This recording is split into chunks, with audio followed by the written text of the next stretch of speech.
Assalamualaikum warahmatullahi wabarakatuh.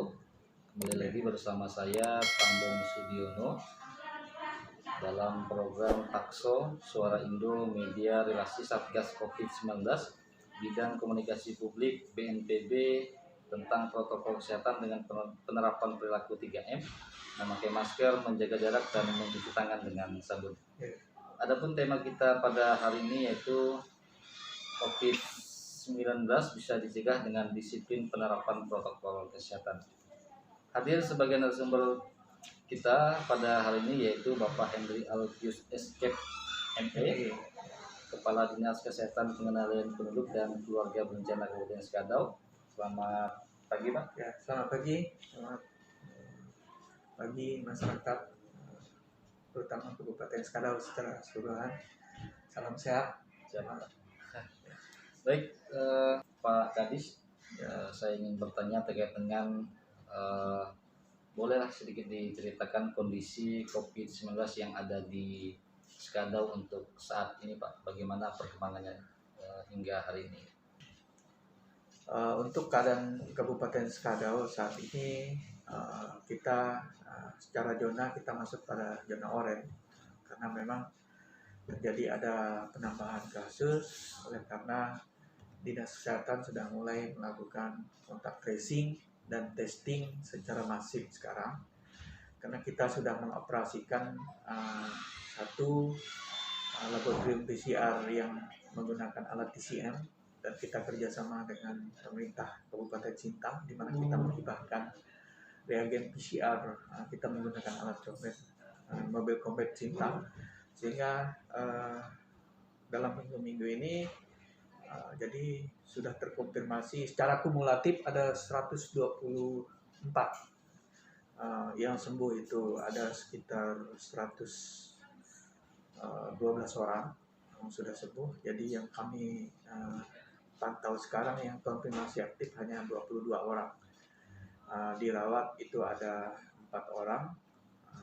Kita meninggal di Kabupaten Skadau itu ada 4 orang. Jadi total presentasi kesembuhan itu berkisar 98%. Jadi kasus meninggal hanya 2% sekian di Kabupaten Skadau. Jadi kasus meninggal itu banyak yang pasien-pasien komorbid, jadi usia tua, kemudian dia udah penyakit jantung dan ada memang penyakit kronis seperti itu. Jadi kondisi saat ini memang kita masuk ke zona oranye. Terima kasih Pak Henry. Sekarang kasus itu kan didominasi oleh pekerja kantoran, Pak, ya. Karena sebelumnya itu kalau di awal-awal kita lihat itu masyarakat karena dia mungkin bepergian ke luar kota ataupun di luar negeri. Nah, apakah ini ada kaitannya kepada masyarakat yang baik itu yang bekerja kantoran atau masyarakat biasa yang kurang disiplin, Pak, dalam rangka penerapan protokol kesehatan? Untuk saat ini yang kita ikuti kasus-kasus konfirmasi baru, kita memang ada beberapa pekerja kantor dari klaster-klaster pegawai sekarang yang kita dapat ini, di mana awalnya memang tadinya yang pertama ada klaster tenaga medis yang banyak terpapar, mereka sudah sembuh. Sekarang kita lihat klaster pegawai, dan hasil tracing kami memang mereka berpergian dari luar Skadau, ada yang ke Jawa, kemudian ada yang dari Pontianak masuk. Nah, setelah karena ada gejala suspek itu, ya kita laksanakan pemeriksaan swab, ternyata terkonfirmasi positif. Jadi memang hal-hal seperti inilah yang kami juga mau melihat trennya sekarang. Memang rata-rata yang berpergian yang banyak terjadi, mereka pergi keluar wilayah Skadau. Ada beberapa yang kasus yang juga di Blitar Hilir. Nah, itu juga mereka dibawanya memang dari luar Skadau karena mereka sebagai pengusaha, pelaku ekonomi, telah pergi juga seperti itu. Nah, memang kami sekarang mau gencarkan, mau melihat bagaimana kasus yang memang terjadi di Skadau. Jadi kami sekarang sudah tracing pada layanan publik, dan nanti juga kami akan melakukan tracing dan testing pada KP-KP yang dalam rangka kita pendisiplinan ini. Gitu. Baik, terima kasih Pak Henry. Selanjutnya ketika terkonfirmasi COVID-19, baik itu masyarakat biasa ataupun pekerja kantor ataupun masyarakat kita lah seperti itu. Ya. Bagaimana alurnya Pak penanganan, dan apakah di Skadau sudah ada rumah isolasi dan sebagainya. Kemudian daerah mana yang paling banyak sebaran terkonfirmasi COVID-19 yang ada di Skadau? Intinya kami setelah mendapat hasil, kami berpatokan pada prosedur penanganan revisi 5 Kementerian Kesehatan, di mana memang ada prosedur yang pertama dilihat dari nilai CT. Ya, CT itu 5 CT cut off-nya. Jadi kalau masih kita anggap dia CT-nya sudah mulai tinggi, ya dia bisa isolasi mandiri. Tapi kalau masih rendah, artinya virus aktifnya masih ada, ya kita laksanakan pertama, kalau ada dia gejala, kita laksanakan isolasi di rumah sakit. Langsung ditangani di rumah sakit, di ruang isolasi rumah sakit. Kemudian kita juga sudah siapkan rumah singgah, isolasi yang disiapkan oleh pemerintah. Nah, kita siapkan juga di komplek rumah sakit.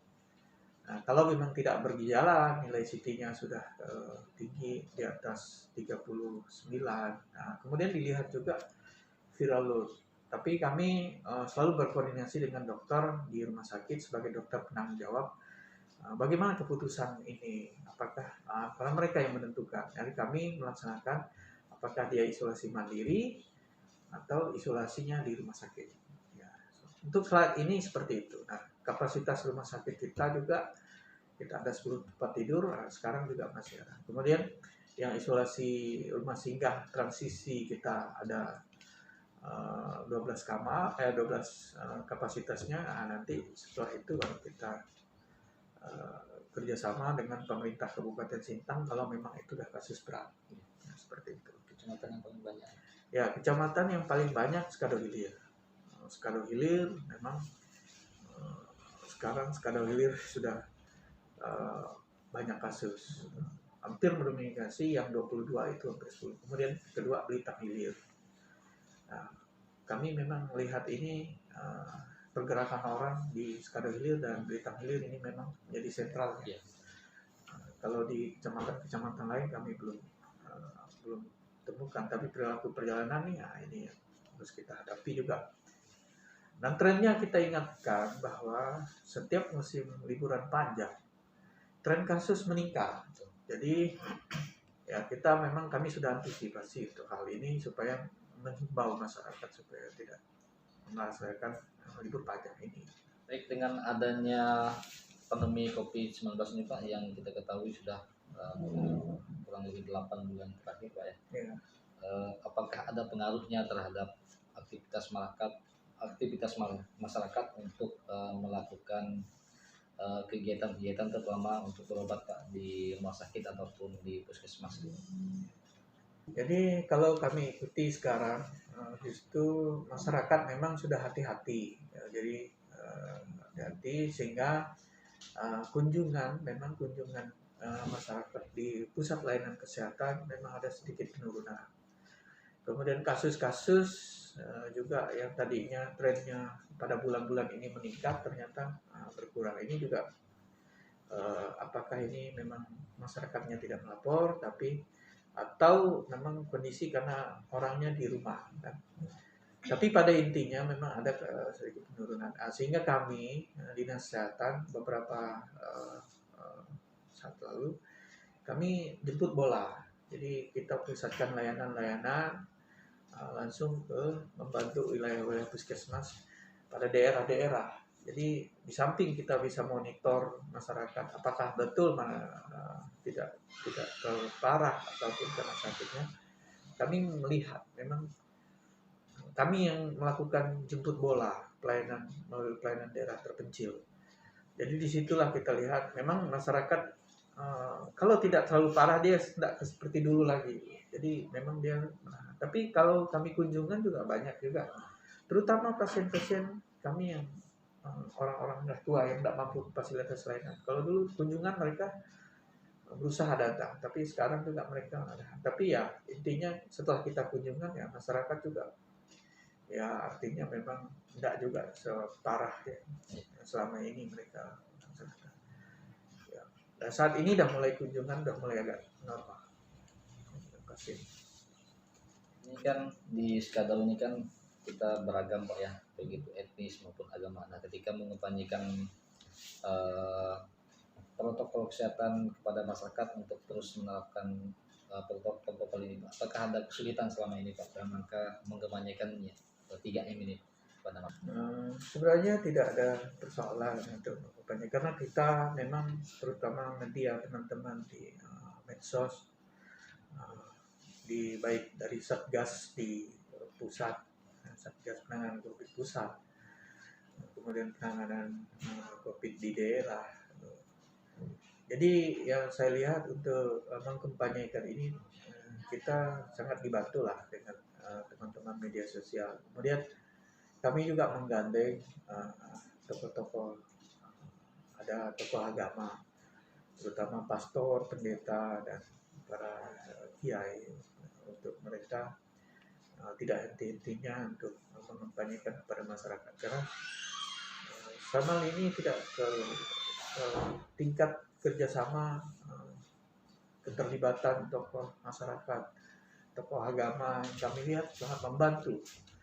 Di samping juga media sosial yang memang cukup gencar mengkampanyekan protokol kesehatan. Hanya sekarang memang kembali kepada masyarakat.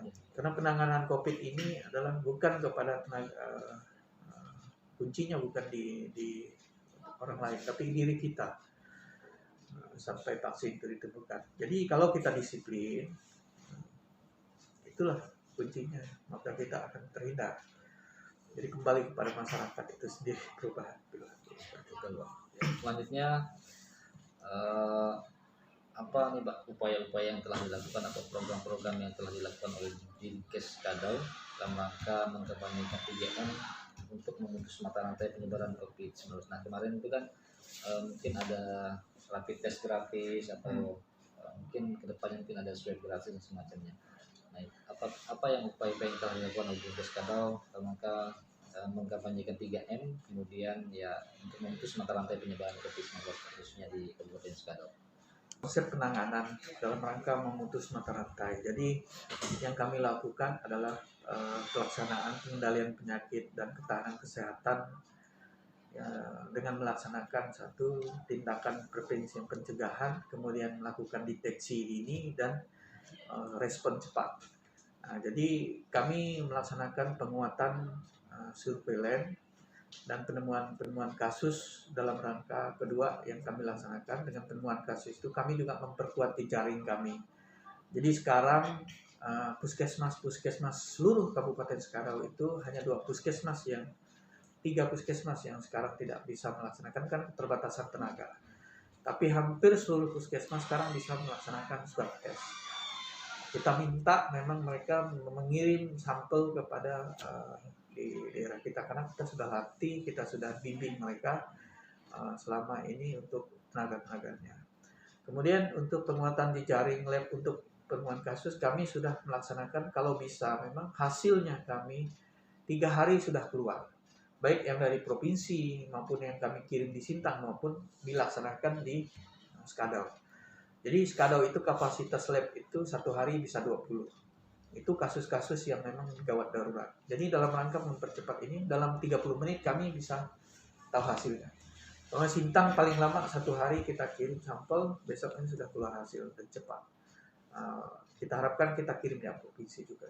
Nah dengan adanya penemuan kasus ini kita bisa langsung melakukan langkah-langkah.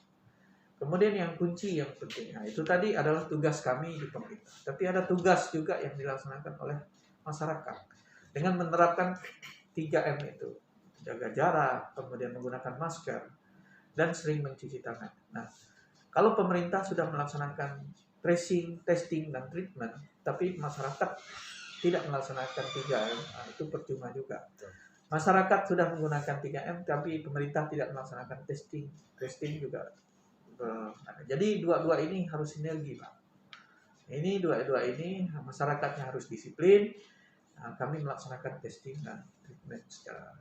Nah, kami juga dalam rangka ini kita memang menghimbau. Sekarang yang kita swab adalah yang memang memiliki suspek dan kita ada gejala kontak erat. Jadi tidak juga semua swab. Tapi ke depan memang kami akan secara masif juga dalam rangka penerapan protokol kesehatan di masyarakat. Jadi ada peraturan Bupati 45 tahun 2020 ini adalah penegakan disiplin bagi masyarakat untuk melaksanakan protokol kesehatan. Bila masyarakat tidak menjalankan ini ini tidak akan putus. Nah, untuk memastikan itu, maka kami juga akan melaksanakan masif. Secara acak nanti kami melakukan swab test. Misalnya anak-anak yang nongkrong di kafe-kafe. Ini sedang kami susun untuk kedepannya. Jadi penegakan disiplin itu supaya masyarakat terbiasa melaksanakan 3M. Baik, terakhir mungkin Pak, ini kan momentum Natal dan Tahun Baru. Artinya mungkin masyarakat lebih sering lah mungkin bepergian, mungkin dia bisa jadi ke tempat wisata dan segala macamnya, kunjung keluarga dan segala macamnya. Boleh berbagi sedikit Pak tips agar masyarakat ini bisa aman dan terhindar dari COVID-19 Pak selama musim Natal dan Tahun Baru ini. Bahwa dan melihat dari kasus yang ada dan pemerintah sudah memutuskan juga bahwa dilakukan pengetatan dalam rangka pelaksanaan menghadapi libur panjang dan Natal dan Tahun Baru ya.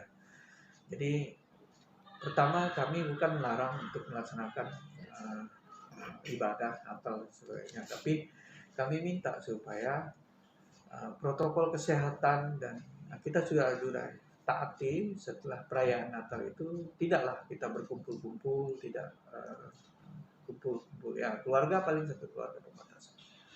Kemudian untuk perayaan Tahun Baru memang kami minta supaya tidak dilaksanakan secara berlebihan, tidak mengumpulkan orang. Silakan merayakan Tahun Baru di rumah itu satu keluarga ya, silakan. Tapi nanti ada pesta, ada apa, kami akan tindak ini.